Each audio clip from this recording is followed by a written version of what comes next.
Hello, everybody, and welcome to today's webinar, Deliver Modern Apps and Big Data for the Enterprise with AWS and Mesosphere.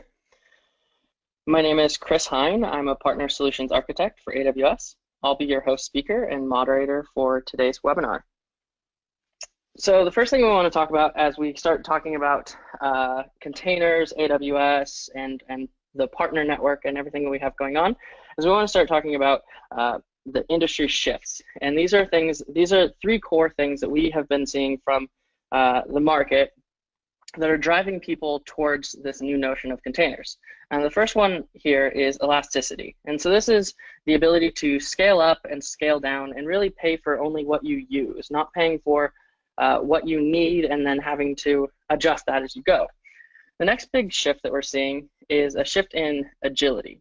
And so this is being able to iterate fast, being able to deploy fast, being able to fail fast, and being able to go from develop to test to prod in a really quick nature. And that's really going from the olden days where it could take up to months to get a release out to minutes to hours to getting a release out.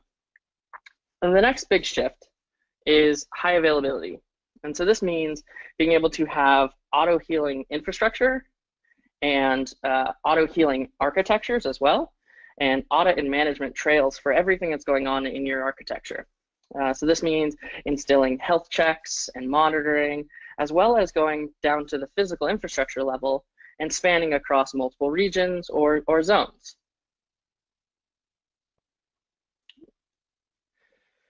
So what does this mean? This basically means we're going to enter into containers, and containers are at a high level, they're a method of packaging up your applications into a distributable component that is infrastructure agnostic, and it's really a building block for you to to grow on top of.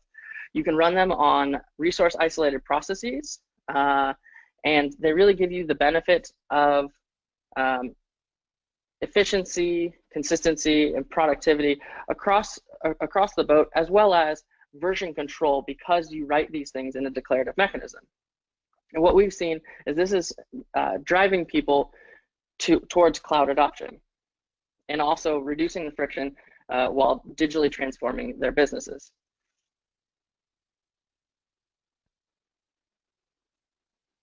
So what does this mean for you? So this means that you're going to actually have smaller, more incremental changes that allow you to deploy more frequently and with a higher level of confidence. And so this means that you can actually go and deploy at a per commit level, for example, and in that example, you're able to actually run the exact same set of code in the exact same way as you do on your laptop as you do in the cloud. And this is really the underlying core here, is streamlining your development and deployment processes. Now, how does that work with AWS? So running these things in AWS gives you full access to the full spectrum of AWS services that help you build microservices and containerized applications. And these are services like DynamoDB, RDS for databases, SQS for queuing systems. You can run Kinesis for stream processing, CloudFormation to do management of your actual infrastructure, CloudWatch for monitoring and logging, and say even Elasticsearch to help you analyze those logs. And there's many other services that we have in this space. And we're continuing to add new services and features that help you deploy your applications well. In fact, last year alone, we released 1,017 new significant services and features. Another piece that's important to talk about is the global footprint.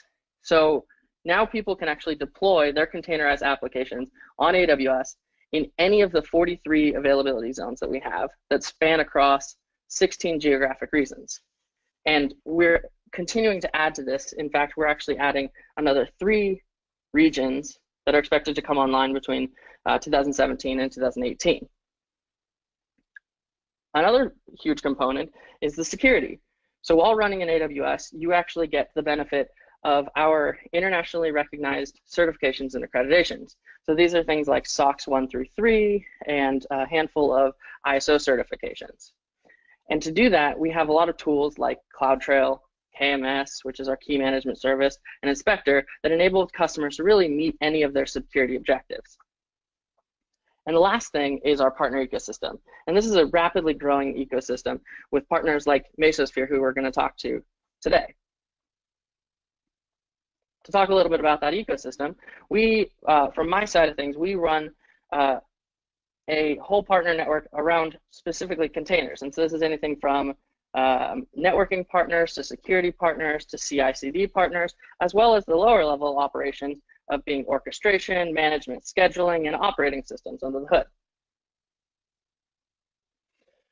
Now, who we're going to talk to today, Mesosphere, they're a partner in the AWS Partner Network, and they build tools and services that help you run big data services and containerized microservice workloads on top of AWS.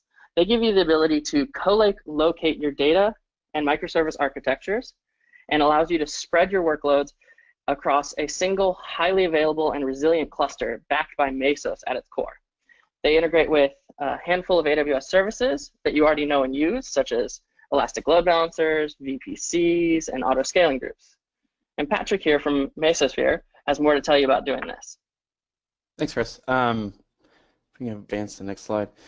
So my name is Patrick Britton. I'm a tech lead here at Mesosphere, and I work on these strategic partnerships dedicated to partners like AWS. We've had a really long, great partnership, a long-standing relationship with AWS, and continuing to develop that relationship to give you guys the best-of-breed technologies and solutions that are available out in the marketplace. So today I'm going to talk to you a little bit about DCOS and primarily focusing on a lot of the data-rich services that we provide, especially around big data as well as capabilities around developer pipelines, etc. So at its core, like Chris was talking about, right?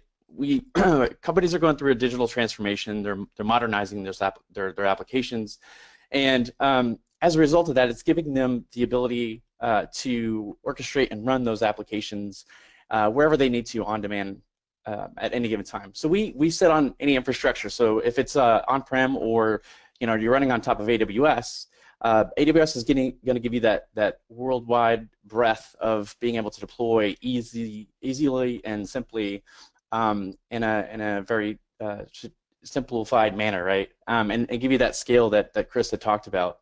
But then DCOS sits on top of that, and at its core tenets provides container orchestration and a rich set of data services, which we'll really focus primarily on today's topic about. And really what we're doing is allowing organizations to focus more on data-driven applications and getting more focus on just developing your applications and adding value to the business instead of having to focus or worry about where your containers or how your containers are being executed, as well as standing up data services that support those applications.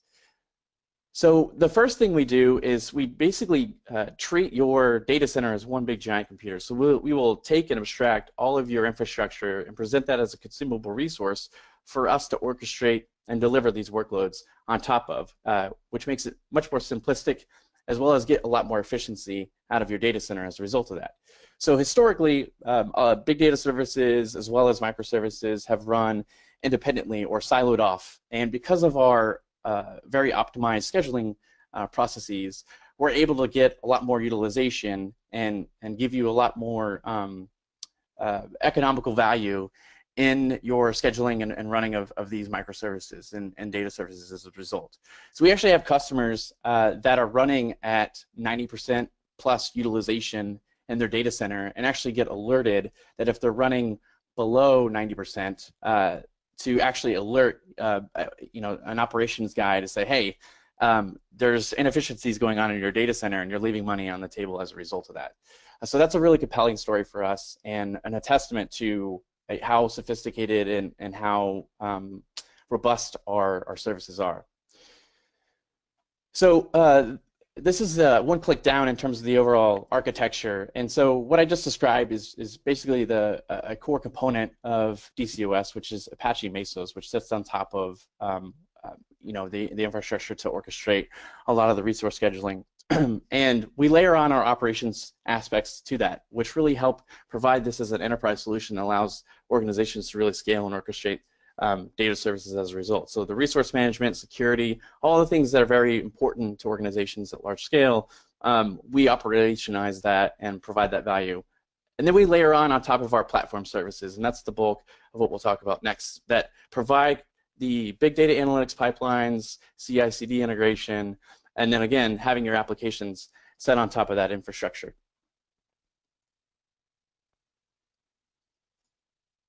Sorry about that. Sorry. So one of the other things that we have that's very valuable, and this is really where how you deploy data services easily on top of DCUS, is something called our DCUS universe. And these are curated packages that we have taken and worked with these open source distributions, as well as more private type organizations and distributions to really simplify the overall deployment of these technologies. So if you try to deploy these technologies out of the box, they're very difficult to actually get going, and we simplify that by creating and delivering an App Store-like experience for you to make that much more turnkey and easier to adopt. So when you look at the requirements for data-rich applications historically, without something like a DCUS universe, you've got a lot of complexity around that. As I mentioned, you need to find specialized talent that's able to deliver those workloads, and that's difficult from a business, right? Because you gotta find people that specialize in those types of things, and you also will require, businesses are requiring faster time to market, so they want to get their releases out much faster and get more value out of the business much more faster. The speed of business has really accelerated, over the last 5 years. As far as like what we expect out of IT and what kind of data and information that we're extracting from all the data that we are collecting. And customers have been struggling with Hadoop, right? And a lot of customers have moved over to real-time analytics processing with jobs like Spark, et cetera. So from a technical perspective, all of these services need to be able to scale and be highly available, which really is where DCUS and AWS really help provide and streamline and alleviate a lot of those challenges. So as you have more and more data that's coming in and needs to be processed, you're able to scale and meet those demands in a much more simplified way and respond much quicker, as well as be able to secure that environment as well with DCUS sitting on top of that. So we actually had a customer, a very large financial transaction processing company, that tried to take exactly what I just described, some open source distributions, and build their own big data pipeline, which took a lot of custom writing, a lot of custom code to actually get that delivered. In fact, they had 4 full-time engineers working on this for 6 months, and to even get it to a point where it was a usable pipeline for them before they could actually go back to focusing on getting their core application and their services out. And that's far too long in the world that we live in now. And even then, ongoing, it took a 2-person team to just maintain that specific data service ongoing after that. And that's just like I said. I mean, in this world, that's just too much to require to be able to deliver those types of services, right? Especially when we can simplify that. And then when you look at the overall ecosystem of all of the different types of analytics engines and data stores that are out there, it's exploding. You see more and more tool sets coming online more and more every single day. So this problem is not getting easier, it's getting more challenging. And if we look at one click down on top of that, not only is deploying each data service time consuming, you may have multiple big data pipelines to facilitate different experiments that you're running. So doing that can be challenging, as we discussed. And then operating that ongoing, so when you talk about upgrades, et cetera, that could be very challenging because those are all usually manual processes that you've developed, which really give opportunities for errors to be committed along the way as a result of that. So that could be something that creates inconsistencies in your environment and makes it really challenging from an operational perspective. And then also, like I said, historically, these big data pipelines and these data infrastructures were siloed off, creating a lot of utilization resources that were left on the table as a result of that, which costs a lot of money to actually continue to operationalize that and continue to run that over time. So why stateful data services on DCUS? So the on-demand provisioning aspect is really something that helps get organizations faster time to value, so they can get their applications out much faster, simplifying the operational aspects, and we'll talk about all of these in depth, and then providing an elastic data infrastructure to really respond to the needs of the business as time goes on. So when we look at on-demand provisioning, so this is the a DCUS universe screenshot, if you will, that shows like how easy it is to install Spark, for example. So you pull up Spark, you have an option to install it with some configurable options, and off you go running. So it requires a lot less knowledge to get these infrastructure, or sorry, these data services stood up, because what we're doing is we're actually building in all of the intelligence required to deliver these data services and deliver intelligence around things that are very important to an enterprise, like replication and backup, and like I mentioned earlier, being able to do in-place upgrades and doing that very simplistically. So it really reduces the overall time that's required to get these services out the door as a result of that. And therefore, you don't have to go find, experts in a specific curated package to be able to do that and deliver that resource.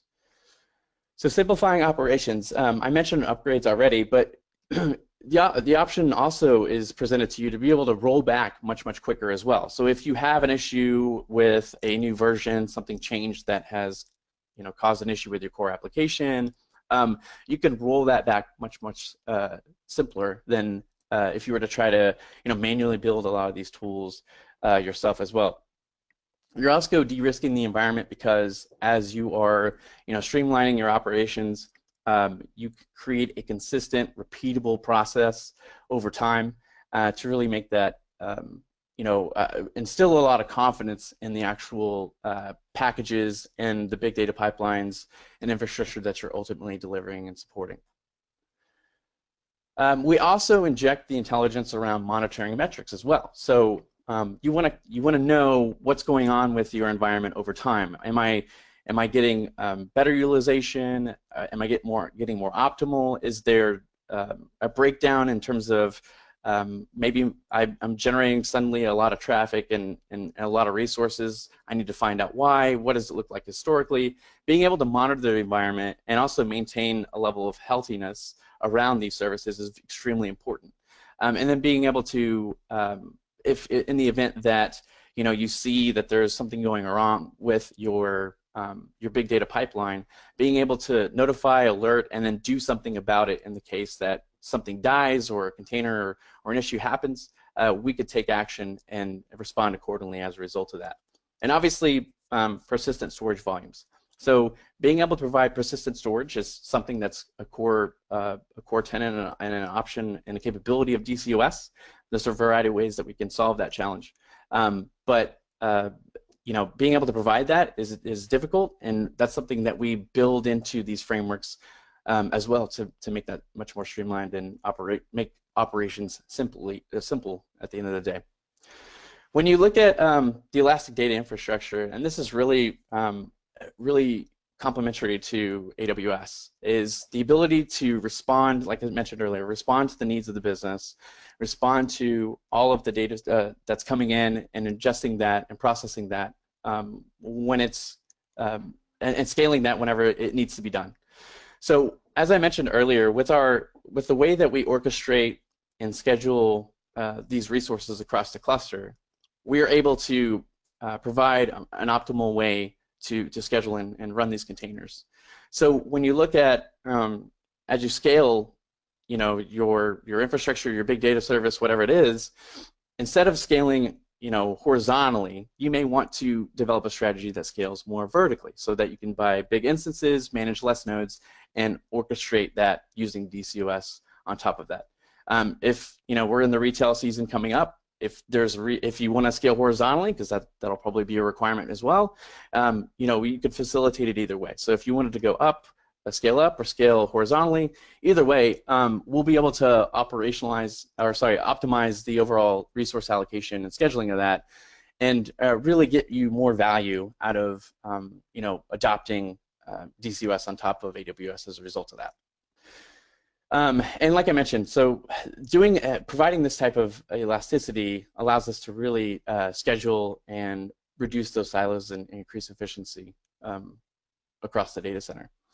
And like I mentioned, so like if you're in a situation where you want to scale, you've scaled horizontally, you've built out your infrastructure, and now maybe you manage less nodes as a result of that, you can resize those instances on demand and very simple. With the autoscaling groups and everything else that Chris mentioned, we can leverage that and facilitate that function and allow you guys to adopt any type of architecture that you prefer to do. And as you grow in terms of data that you may be ingesting, or growing your microservices and trying to operationalize that, we can work with AWS to help scale out those services to make that much more simple. Whereas trying to do it on your prem could be a challenge because you've got to first procure hardware and all of the infrastructure necessary to deliver that. So like I mentioned, like the biggest differentiator for DCOS, I feel, is really around our ability to do application-aware scheduling. So like I mentioned, building all that intelligence into these frameworks to allow you to give the intelligence into these frameworks to make them application or cluster aware of what's going on underneath the covers on top of DCOS. So let's do a click down into DCOS services. So what part of the differentiation of what I see when we look at how these frameworks are working is really we offer what is known as a two-tier scheduling type architecture. So you've got your agents that are presenting all of the resources to our Mesos layer and our Mesos masters, and then you have a scheduler that ultimately runs those tasks and schedules those jobs. But then we also create a scheduler for the frameworks themselves. So as you stand up a Cassandra instance or a Kafka instance, we're scheduling all of the resources and working with the infrastructure to do that in an optimal way, and then also provide backup and replication and capabilities around these frameworks to really help and maintain that over time. Apologize. So this is sorry. So from a ecosystem perspective, like we already have over 100 different packages that are part of the DCOS universe that have these capabilities built into them immediately today available. And we are continuing to grow that ecosystem because we have an SDK that's available that will streamline and help organizations and ISVs out there who are wanting to curate a package that runs on DCOS and has this intelligence in a much more simplistic way. So we've had organizations that have been able to do this and develop in as little as 2 weeks as a result of the SDK being released. So we're continuing to grow this ecosystem and have these tools available to you to make them much more easy to consume and run in your data center. Now, I would say that for big data analytics, one of the biggest big data pipelines that customers use us for is what we call the SMAC stack. So that's Spark, Mesos, Akka, Cassandra, and Kafka. So you may have these distributions. If you try to stood up, you may run a big data pipeline like this, maybe for an experiment that may only last for 6 hours because maybe you're in Beverly Hills, California, and you want to see if these advertisements are going to work in a certain way. So you may want to stand up a cluster that provides all that capability, and then tear it back down whenever you're finished. And that may be a short period of time, but may make you or may require you to spend a lot of development cycles and time to actually get that stood up and running at the end of the day. And that's where DCS really helps shine. Is it may take you anywhere from 3 weeks to 3 months to stand up these types of these big data pipelines, and we can do that in a very, very fast way. And we actually have a demo here, and I'll show you where we have stood up an environment for you to illustrate some of that. So real quickly, just to kind of talk a little bit about some of the frameworks themselves. So Cassandra is a distributed database system, and when you run Cassandra on top of DCOS, you get that simplistic installation process where it's a turnkey style, you answer a few questions, and it will automatically deploy that out. You can also simply change and manipulate the implementation as well. So if you want to increase the amount of nodes that you want to replicate to, or increase the size of your cluster, that can be done via the Cassandra scheduler that we have built that works with DCOS to orchestrate and deliver that. And then provides all the enterprise capability and features that we've come to expect, right? Like high availability, monitoring and management, and all of those pieces and functions. And Kafka is no different. So Kafka is yet another open source distribution that's really a messaging queue service, and trying to build up brokers and do that is very challenging. So again, we're simplifying the installation. We're providing monitoring and diagnostics, as well as providing some capabilities around streamlining the troubleshooting process and making that much easier to operationalize.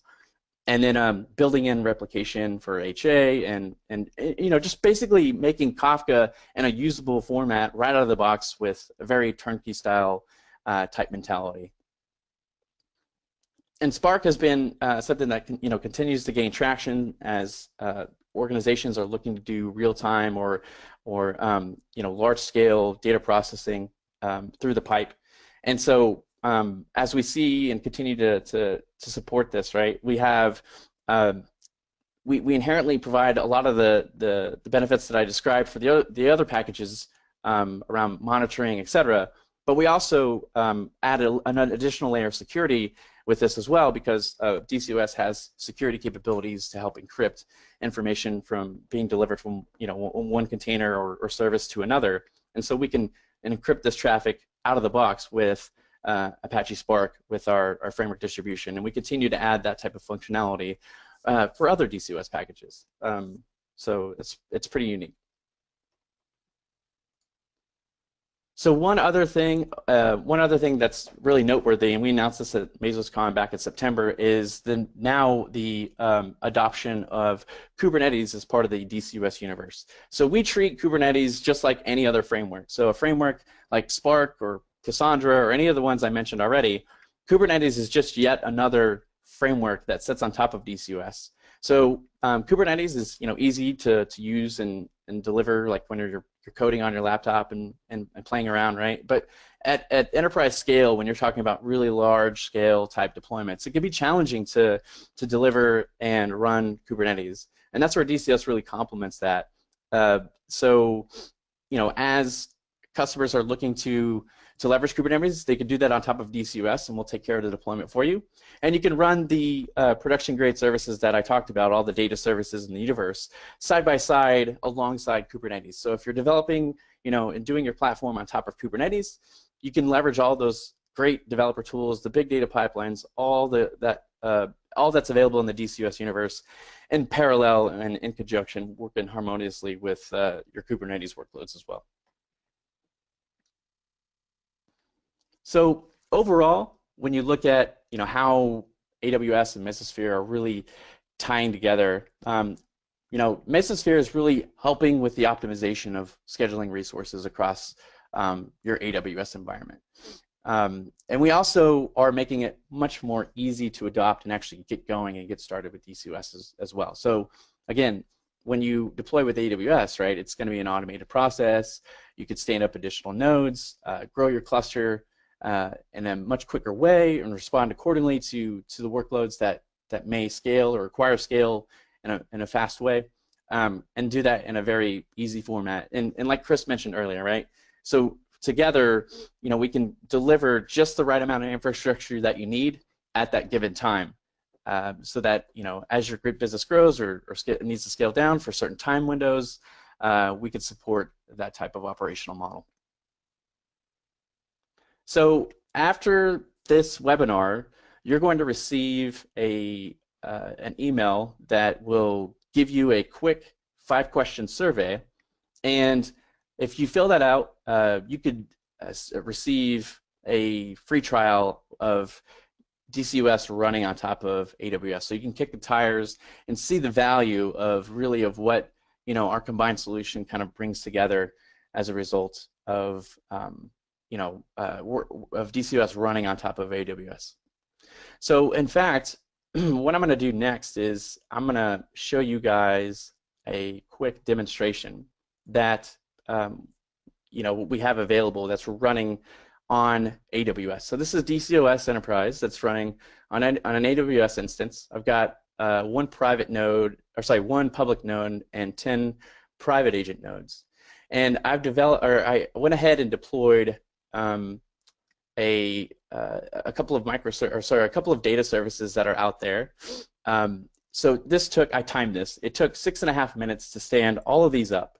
And what we've done is I've created what's known as our connected car demo. So this is a demonstration that's going to show you if, for example, if you had Kibana and a few of these other data services running, shows you like real-time data of cars that are running around the Bay Area and giving us feedback and information. So this is very similar to one of our public references, which is Audi, who are using a connected car type environment to relay information about cars that are traveling and feeding that information back so that they can gain additional value and provide additional value to their customers. Like, is there a traffic jam? Maybe reroute them as a result of that. Very valuable and very unique in terms of what they offer as a result. So what's going on here is we've got Elastic that's actually providing the actual map data. We've got Kibana that's taking our geospatial points and putting them on top of the overall map, and Cassandra that's storing and processing the data, and then Kafka that's actually ingesting the data as it's coming in.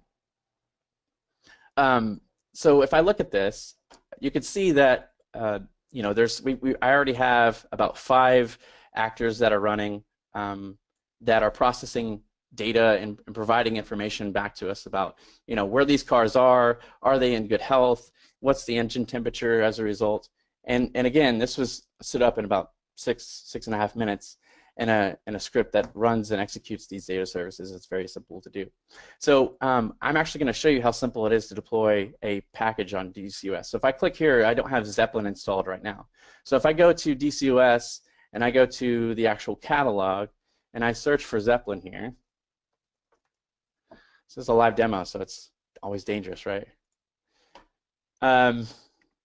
So we'll deploy Zeppelin. That'll come up and be staged. And while that's going, I want to show you just how involved these services are. So like when you look at Elastic, right? I deployed Elastic deployment, a cluster that has all of the requirements. So you've got master nodes, you've got data points, etc., that were stood up with just simply running a simple command or installing from DCOS Universe that deploys out these services for you. And that's that could be the same when you look at Cassandra, all that.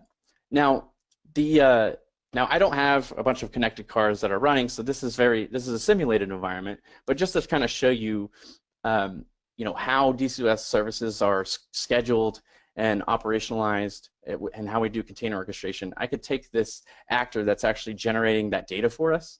I can edit that. Apologize. I can simply go here, click scale, and scale that up to 10 instances instead. So now what it's doing is it's going to generate even more data much quicker and streamline that and push that into Kafka as an example, or through Kafka and into our data points as a result of that.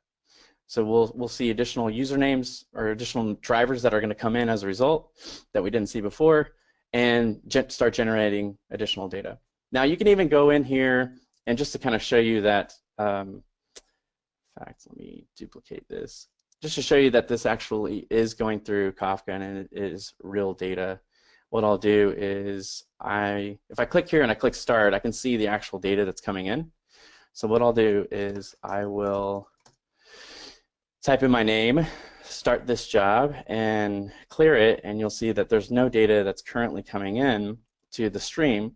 So maybe if I'm offline, right, and I wanted to, collect this data, but then perhaps when I come back online, batch process and put that data back in whenever I come back on-prem or wherever it is that I need to offload this data, you could do that as well. So let's say I do 140 miles an hour and my status is okay.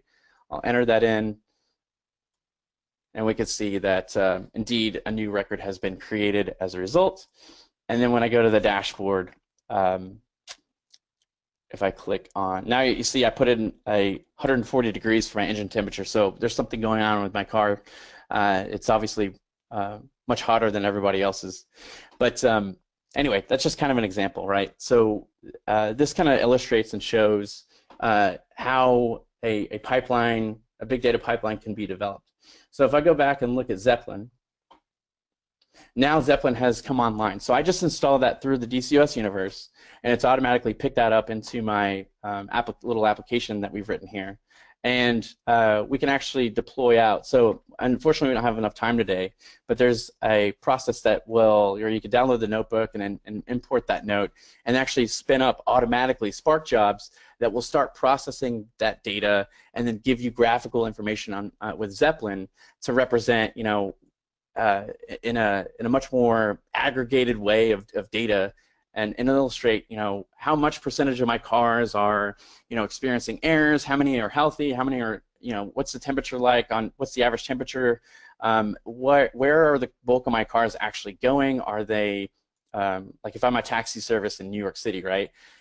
Am I putting my taxis in the most optimal placement to capitalize on opportunities in business that, you know, ultimately would be driven in? These are the types of things that, you know, big data pipelines help enable, and DCOS can help orchestrate and deliver those capabilities and services much more easier than if you were to try to stand this stuff up by yourself. So that's kind of a representation of that. And like I mentioned, like, so if I go to the DCOS catalog, and I wanted to show you this, you know, I can actually stand up like another instance of Cassandra side by side. So I already have one, as you saw in the previous tab there, that I already have a Cassandra instance. So if I wanted to run side by side yet another Cassandra instance in the cluster, I could just simply deploy that out. And I can even do things like do placement constraints. So maybe if I want this to run on nodes that are only in rack 1 or rack 2, or maybe I want a node that only has, you know, solid state drives for persistent storage, because, you know, maybe this particular service is going to generate a lot of disk I/O. I might want to do that, right? So we have the capability to do placement constraints to kind of make sure that it's being placed in the most optimal way. And then when you talk about HA as well, you may want your nodes, your replica set of Cassandra nodes that are being replicated, you're going to want those in different racks, right, in case something happens or if there's an issue. So we can do all that and review and deploy, and voila, I will be deploying another instance of Cassandra. So you'll see that the scheduler is being stood up. So that's the two-tier scheduling that we talked about. And then it's going to go out and start deploying all the requisite nodes and requirements that I've put in terms of the parameters, right? So this is still deploying out. And I've got, now you see side by side, I've got 2 different instances of Cassandra running as a result. And we can also do other deployments as well. So if you've got a CICD pipeline, we could tie into things like Jenkins, et cetera, that, you know, help facilitate rolling out of new services and rolling back of previous versions or instances of those services as well. So rolling upgrades is something that DCOS really helps you know, operationalize. And you can even get to the point where, if you get creative, you could stand up additional nodes so that you could, you know, build out your service, your microservice, and add new instances of that microservice, and then tear down old instances so that you can keep the old ones running while you stand up your new microservice, and tear that back down as you scale back down as you remove those old microservice instances. So that way there's no issue around you know, resource problems or anything like that, or performance problems, because maybe you're oversubscribing your cluster So those are some of the things that can be developed and work in terms of an AWS plus DCUS type infrastructure that really kind of differentiates the joint solution against alternative solutions as well. So yeah, we've got our second cluster and our nodes set up. And one more thing, just to kind of quickly show you with a few minutes we have left. So aside from if you have like your own internal GitLab repo or any other or ECS type repo, you could tie that into these into scheduling a service on top of DCOS. But we also can deploy from any type of like Docker repo, for example. So if you've got if you want to deploy like an instance of Redis, there's networking, health checks, et cetera, that you can wrap and make in a turnkey style fashion, like deploy out these services with load balancers, front-ending it, or like I said, scheduling local volumes and external volumes, in a very simplistic way to deploy these services out. So all we're doing is just going out and doing a pull, and that's deploying Redis as a result of that, right? So I think that's pretty much the demo. If we want to open it up to questions, I think that would be a good time to do that. Yeah. Good question. So how integrated is DCOS with AWS services? So for example, is Marathon integrated into ELBs and CloudWatch and logging and so on and so forth? Yeah, so we leverage Marathon LB for when you deploy a service with DCOS out of the box. It's got we'll tie directly into Marathon LB, but you could absolutely develop things that would allow you to tie into other load balancers as well. Cool. Okay, so you could actually put like an ELB in front of Marathon LB and have that serve out traffic, and then you could run things like WAF and so on. Exactly. Awesome. That's really cool. Okay. How about this? So how is Jenkins integrated into DCOS?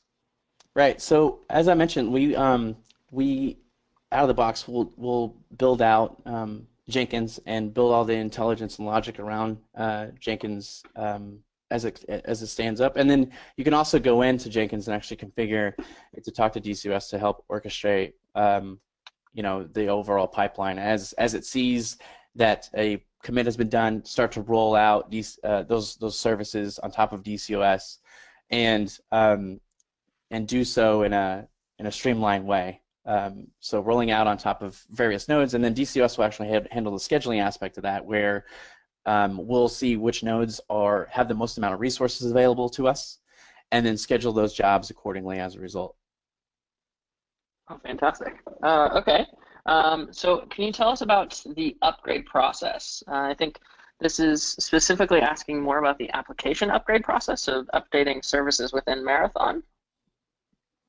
Yeah. So like I mentioned earlier, if you go into the overall console, and usually it's done through CLI, right? So you can actually go in, and there's some scripts that are available out there on the DCOS documentation that will help you with the overall upgrade process and automate that for you, so that you can upgrade those instances without having any type of service disruption, and roll back accordingly if you need to.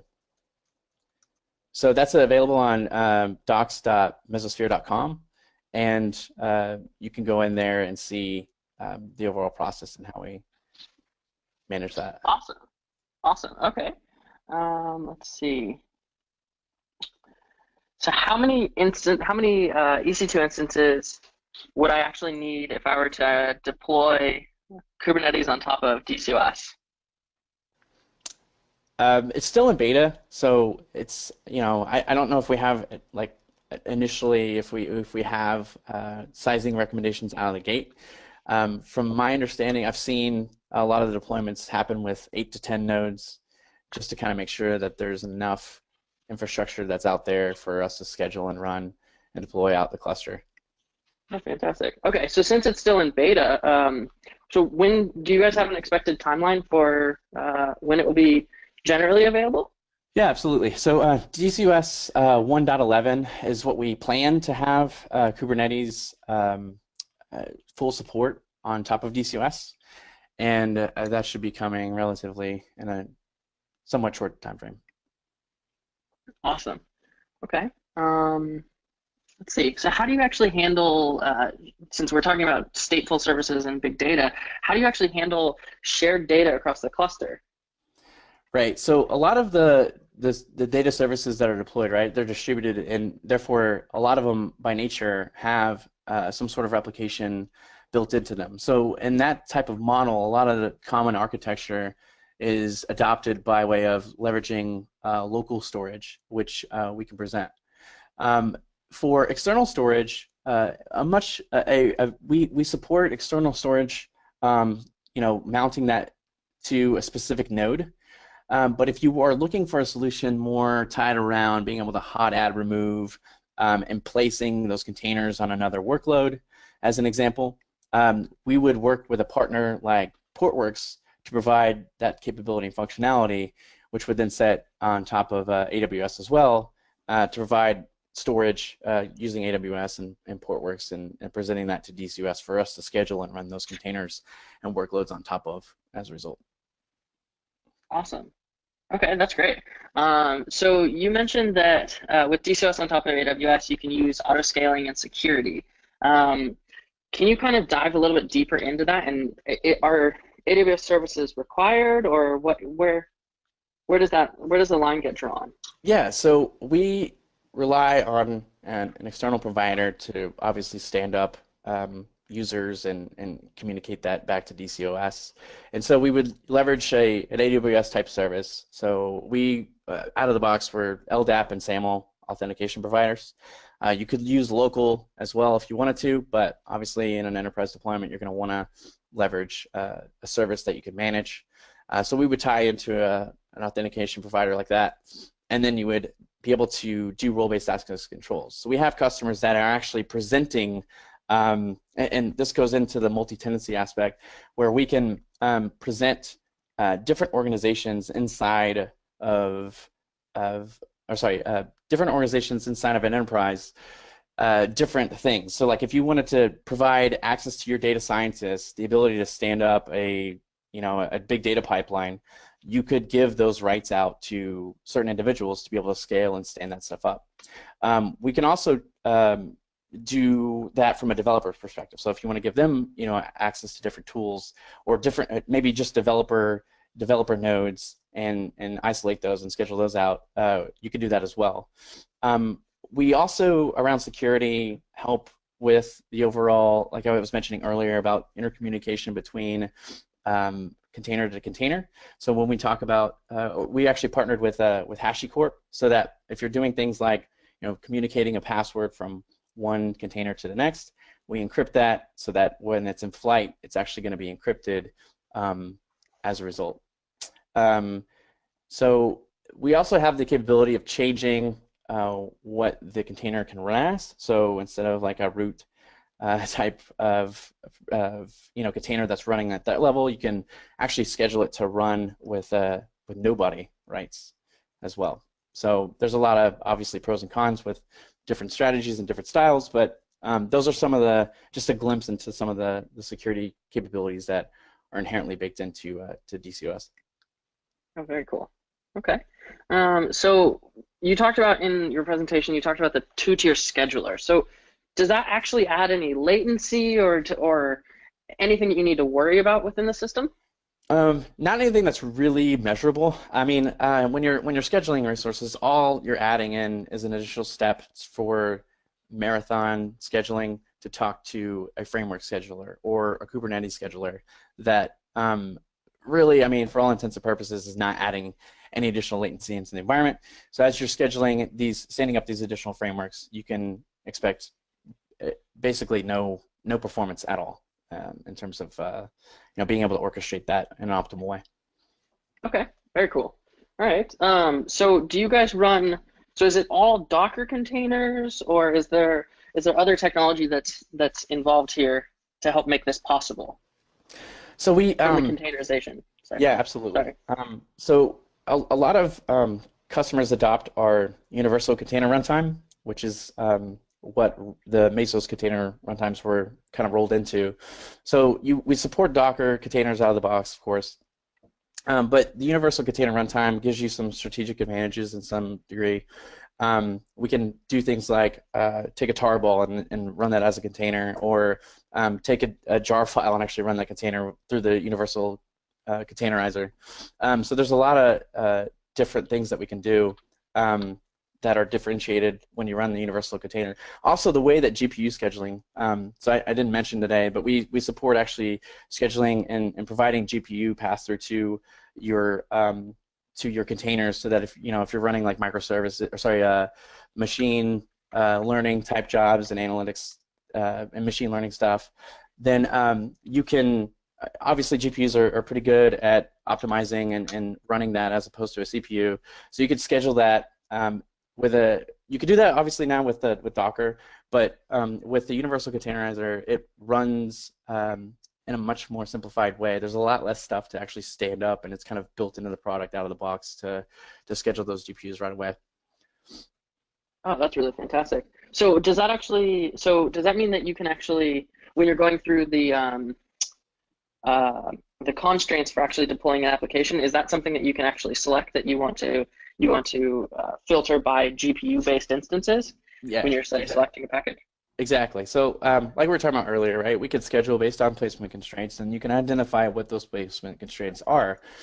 So if it's a rack or a data center or a type of hard drive, or whether it has a GPU or not, there's all different types of placement constraints that we have available to you, and we can and we encourage you to use those labels on your nodes as much as possible, so that you can, as you scale up and start to, come up across new workloads that you're putting on top of DCOS, you could do that because you've already done a lot of the prep work, and it makes it easier. You could just simply, as you run those jobs, you could just say, hey, go schedule that workload on something that has a GPU labeled with a GPU on it, and DCOS will take care of that for you and automatically place that on a node with not only a GPU, but also the most optimal resources that are available to us, so that we can make sure that you're getting best performance at all times. Oh, that's awesome. So with that, are those actual labels that you guys are defining, or that's defined within DCOS, or is that something like on AWS using tags, or how does that integrate, if possible? You can automate doing both of those. So like if you wanted to, pull the information or register that information in both scenarios, so that you can see from a AWS UI perspective or DCOS UI perspective, you would be able to facilitate that. But ultimately, it's at DCOS level, there's basically a file that indicates what those nodes tags are, and then that'll be filtered up into the cluster, so that it's the whole cluster is aware of that node has those capabilities, or that those labels for optimal scheduling purposes. But you could automate it so that you could tag those in both environments. Awesome. So I could have a story where I have my operations team really only managing the infrastructure and basically booting a new node with a high GPU, and have an automation task that writes that to a label that then my developers can work with to schedule out their jobs on. Right. Exactly. Absolutely. Very cool. Okay. Well, we probably have time for one more question. So can you talk about the upgrade process for, as you guys are obviously developing and moving forward, and I mean, you guys are looking at the 1.11 release in the coming future, or in the future. So how does the upgrade process of the actual physical infrastructure work? Right. So today we basically have a process where, well, there's two ways you can approach it, right? You could stand up new nodes that have and automate that through AWS, where you stand up new nodes that have a new version of DCOS running as you roll back and take down old instances. That's one of the flexibilities associated with AWS, right? You can just stand up a new instance that has the new version and then roll that back. Whereas if you're doing more of a private cloud type scenario, that can be a little bit more challenging, because you don't have necessarily spare capacity, that you could do that and be much more agile in that degree and have that elasticity. So on an on-prem type scenario, it would be, you'd have to basically do an upgrade on a specific node and then roll that out accordingly, in real time. So you may want to isolate and put a DCOS node and maintenance window and do that upgrade and that update, and then put it back into production, then move and roll accordingly as a result. But with DCOS, running on AWS is the most optimal way, because, like I mentioned, it's just very easy to roll that up and roll that back down, and pull back the older versions as a result. Fantastic. Well, thanks, Patrick. This has been great. So on that note, we're going to wrap up today's webinar.